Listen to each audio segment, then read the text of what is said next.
Well, happy Monday and welcome to the break room. I know it's been a while since I've been with you live, probably since the Monday before Labor Day, but I'm so glad to be back with you live. If you would put in the chat where you're tuning in from.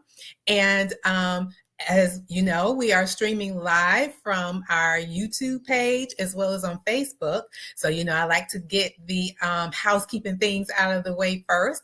So if you are on YouTube, go ahead and subscribe to the channel, like the video, and share with someone who you feel could benefit from the information that we discussed. And on Facebook, I would like for you as well to like the video and share with someone else who you feel could benefit from our discussion on today.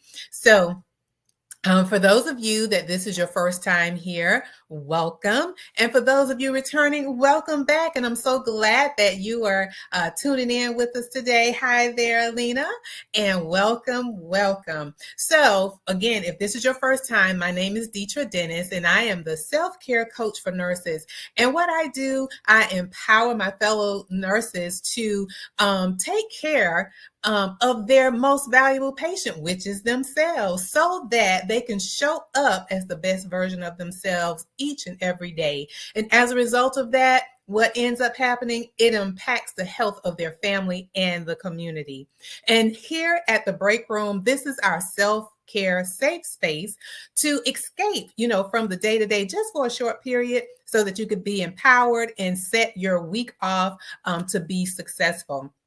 And we have a theme song. So, join in with me if you remember the theme song. And those of you who are new, it's easy. It's easy. So what it is, you ready? All right. There's a meeting in the break room. I'll be back real soon. Uh-oh. I hear you singing out there with me. Thank you for joining in with me. And so as you saw in the description, we are talking about a major stressor in nursing. There are quite a few, but one that really stood out as my own experience and as I was doing some research. And as you know, nursing is a very, very rewarding career, very rewarding to be able to support someone during their time of need. But it also has some downsides to it in that it is physically and emotionally, I won't say draining, but it is demanding, a better word for that. And as a result of that, it impacts, us as nurses. It causes us to have a little bit of burnout. I won't say a little bit of burnout, but it can be on the path to burnout because of the high levels of stress. And there was a survey done by the American Nurses Association of over 10,000 nurses, and 82% of them said that, they are at risk of high levels of workplace stress. That is a very high number as it relates to stress. And so all the more reason why it's so important of what we're going to talk about a little bit today. One of those major stressors is work overload because of understaffing. And I know even during the pandemic, that part, is high, but it has always been high. I'm sure it has tripled during the pandemic, but it has always been an issue where the nurse to patient ratio was extremely high. And, that puts the patient's care at risk, but also as a nurse, it causes you to not have focus, not truly being able to be present with your patient. And sometimes it caused you to miss nursing care. And I know for me, that was very, very, very frustrating because I got into nursing because I wanted to be able to offer tender, loving care to those that are in their vulnerable state and being able to help them navigate through that time in their life. And, starting out as a new nurse, and if anyone else had this experience, as a rookie nurse, you had to start working the night shift, 7 p.m. to 7 a.m., those 3 12-hour shifts. And I know for me, because I'm not really a night person, I'm more of an early bird. Working the night shift, my everything was off for me. So that was a stressor in itself. And usually at night, you have it could be up to 10 patients sometimes at night. And if you had patients that required a lot of your attention, listen, a lot of things were missed, and you left work that next morning feeling, defeated in a sense, because you felt like you weren't able to give the best, to your patients. Because for me, it's always about giving quality care. Anyone else experience that when you work nights, or any role in nursing, or just period, just it really was very frustrating for me. Because again, as I mentioned, I got into nursing because I wanted to be able to give tender loving care. Now, I did have a few experiences where I was able to provide that quality care. And I remember one instance, at night, had an elderly patient, female, and had the opportunity. It was a slower night, and so she didn't have any family, and she, kind of really needed some attention. So I completed my charting in the room with her, and then I was able to give that PM care, like we were taught in nursing school, in clinicals, giving the PM care, basically helping a patient to relax, giving them a massage and things like that so that they could rest well. So I had the opportunity to do that, had the opportunity to do her hair. We sung hymns together. Listen, we were having a good time, and I felt very fulfilled that night when I had the opportunity to do that. But that was few and far between.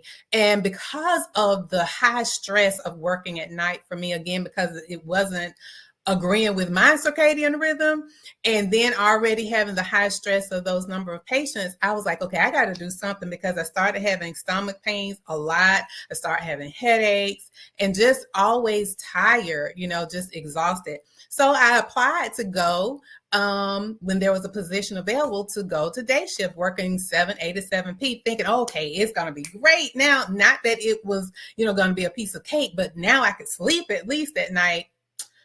That didn't happen because of the stress of everything. I was just totally exhausted and couldn't turn the day off, when I got home.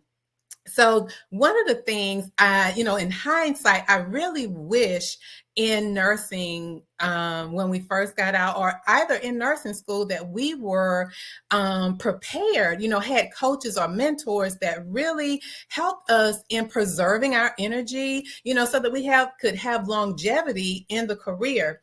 Now, fast forward later in my career, I had the opportunity to work with a resilience coach, and she is on here today. And it really, really helped me, because it provided me with tools and techniques to adapt and quickly rebound or bounce back from those times of stress. And that is something that I feel is needed. Has anyone else tried something else, be it change the shift, or, work with a coach, or work with a mentor, in a way to help better your experience as a nurse? Has anyone else done that? And I want to be sure I haven't overlooked any comments here.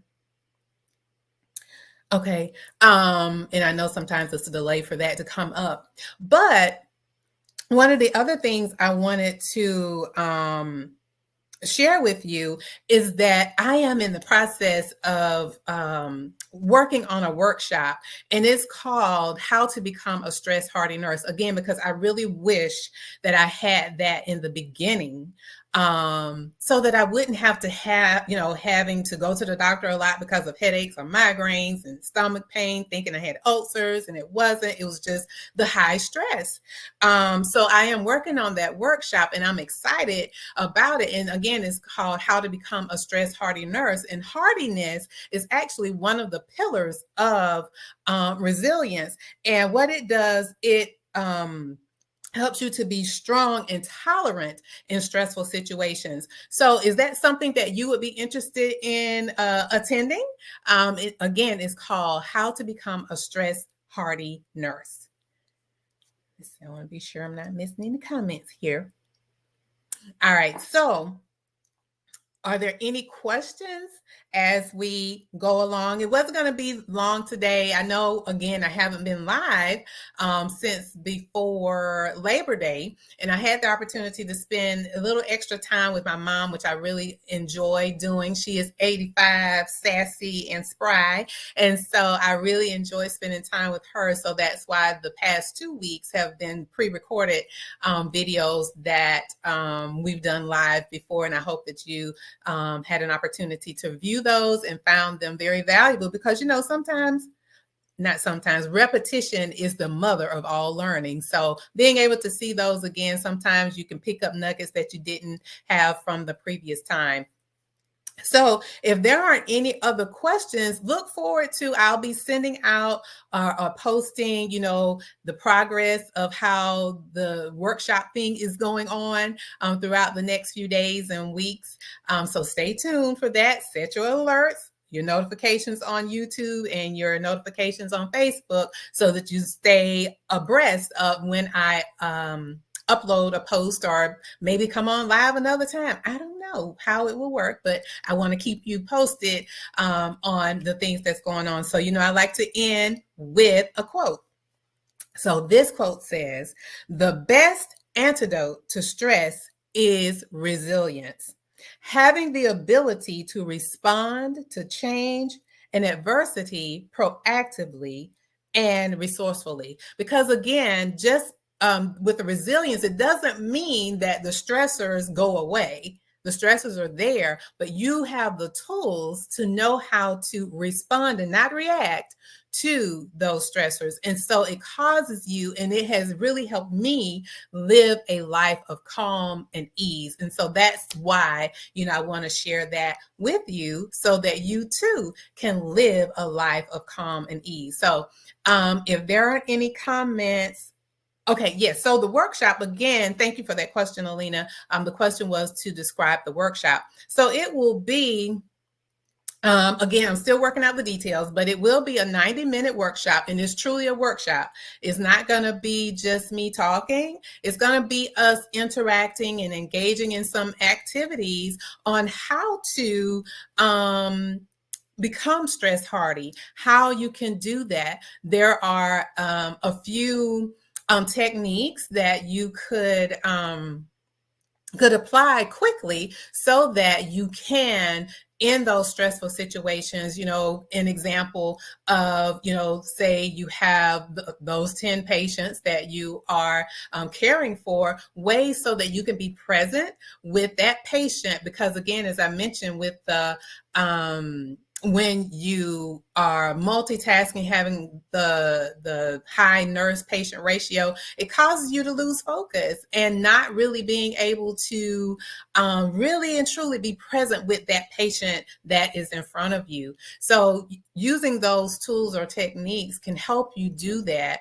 And we'll talk a little bit about that in the workshop, and really kind of identifying where you are in your stress level, because sometimes we can be, I'll say, you start out and you kind of recognize, oh, okay, this is different. But then because you're doing it day after day after day, it becomes, in a sense, unconscious, and you're not aware of those stress signals in your body when a stressor is there, so that you can apply or implement those techniques. So again, it's working out all the details, but those are the things that I really have on my heart that I really want to share during the workshop. Does that help give a little bit of clarity about it? And like I said, it's going to be a workshop. So, when you come, and it is a free workshop, so you're welcome. You're welcome. So when you come, I want you to come ready with your pencil or pen and paper, because it's going to be very interactive, because I want you to leave with the tools and how to apply them to your everyday life. So any other questions or comments? All right. So again, thank you so much for tuning in, and put those alerts on, because I'll, be popping in or either posting something throughout the week to let you know the progress of the workshop. All right. Thank you and have a good evening. Enjoy the rest of your week.